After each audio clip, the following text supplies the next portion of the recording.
Good afternoon, students of class 12.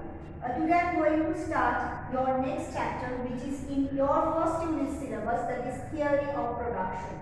It is part 1. Now see, what is the meaning of production? Transformation of input into output is called production. With the help of the factors of production, we convert input into output, and that is known as production.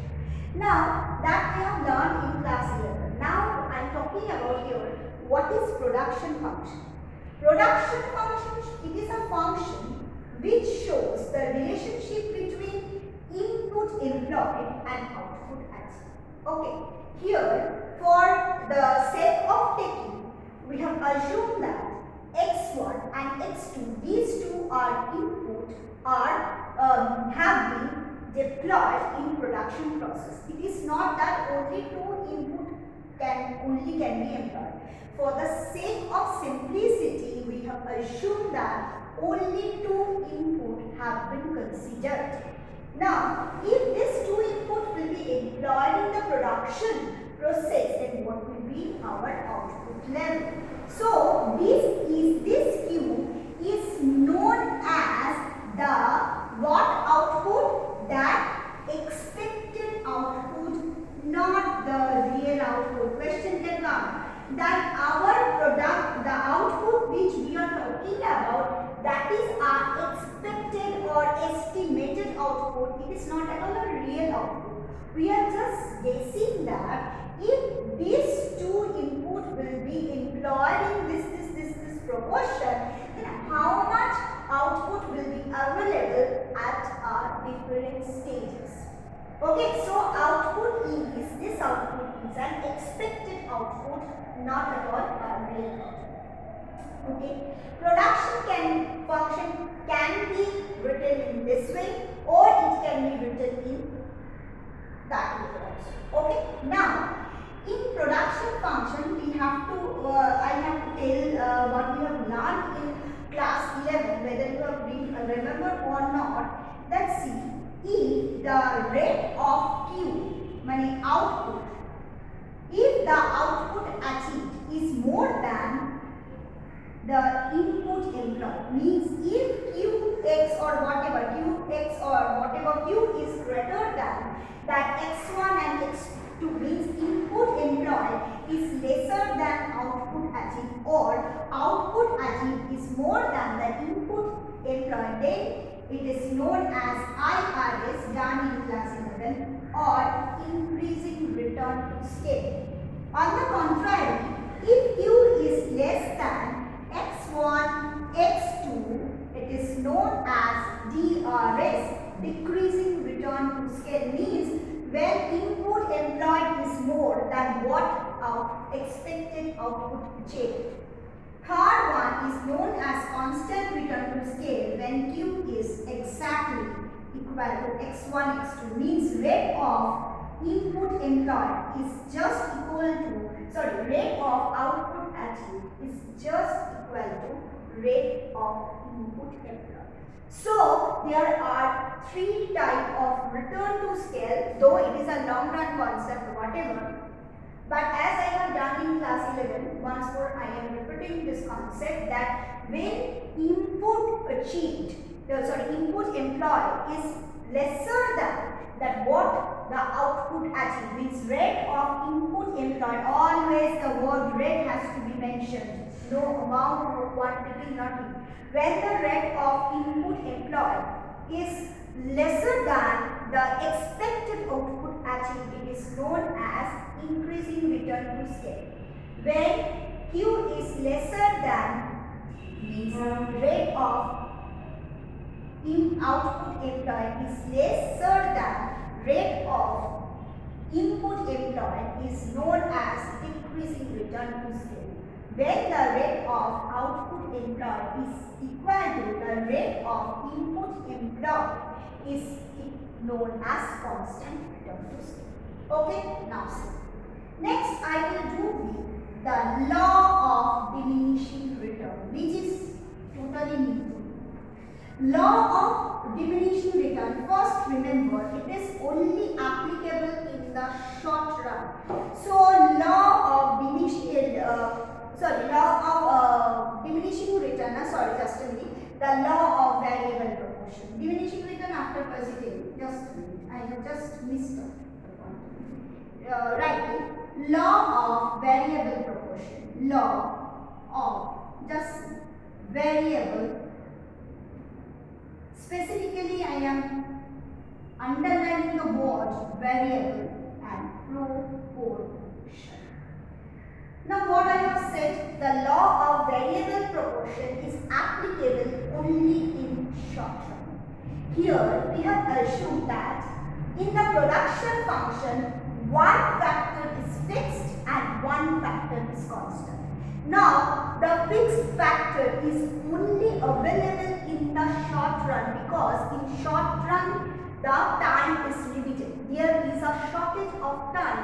So it is not possible for any entrepreneur or the producer to convert all the fixed input in the variable input, like factory size, amount of labor, amount of capital employed, a taking of loan. These are the factors which can get fixed in the short run period of time. So that's why in short run some factors are fixed and some factors are variable. So we are assuming that x is a fixed factor and x2 is a variable factor. Now in fraction we have done this one.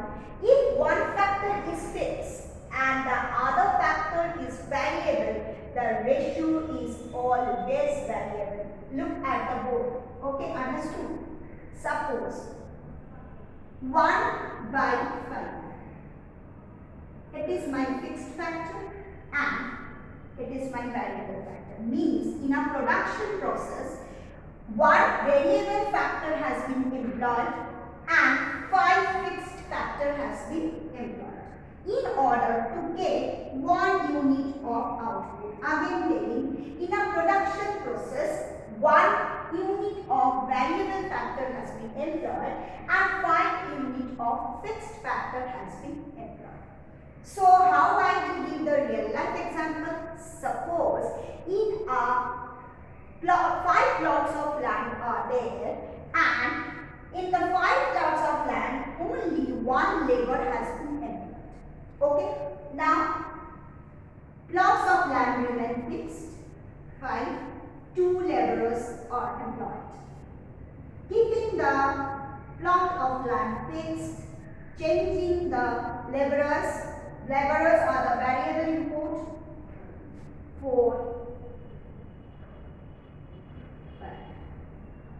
So afterwards, no variable input can be employed. For 5 plots of land, just we are assuming, I cannot employ more than 5 laborers.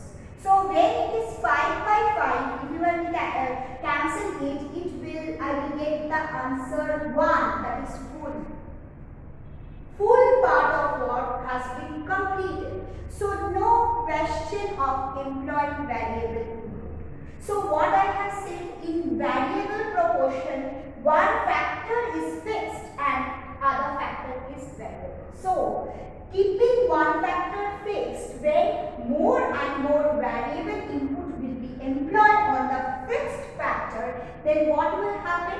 The ratio between the fixed and the variable factor will change.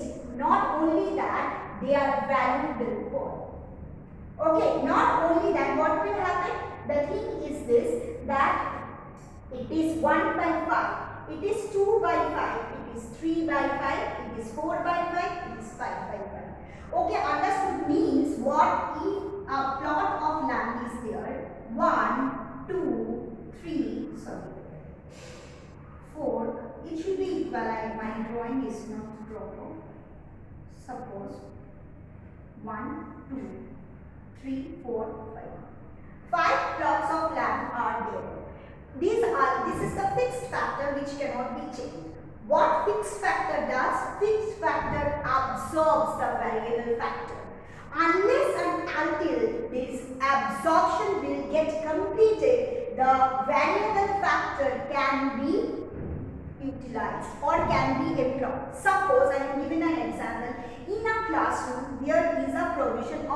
40 students, then one by one the student will come and occupy the seats. Means what? The room is consuming the number of students. Unless and until the number of students reaches 40, that room can be used.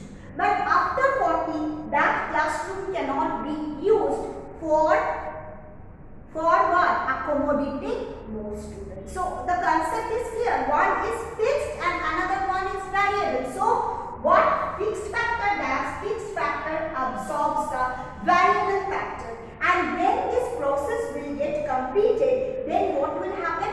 That more and more variable factor, if will be employed, also there will be no change in the total production, because fixed factor has lost its capacity to absorb or to utilize variable factor. So after a certain period of time, keeping a factor fixed, if more and more variable factor will be employed, after a certain period of time, the total product will not change. Better to say the total product will diminish. That's why the law of variable proportion also states about the law of diminishing return. In my next video, I am showing how it is happening. Diminishing return. Okay, students, thank you. I am finishing my video over here. Proceeding to the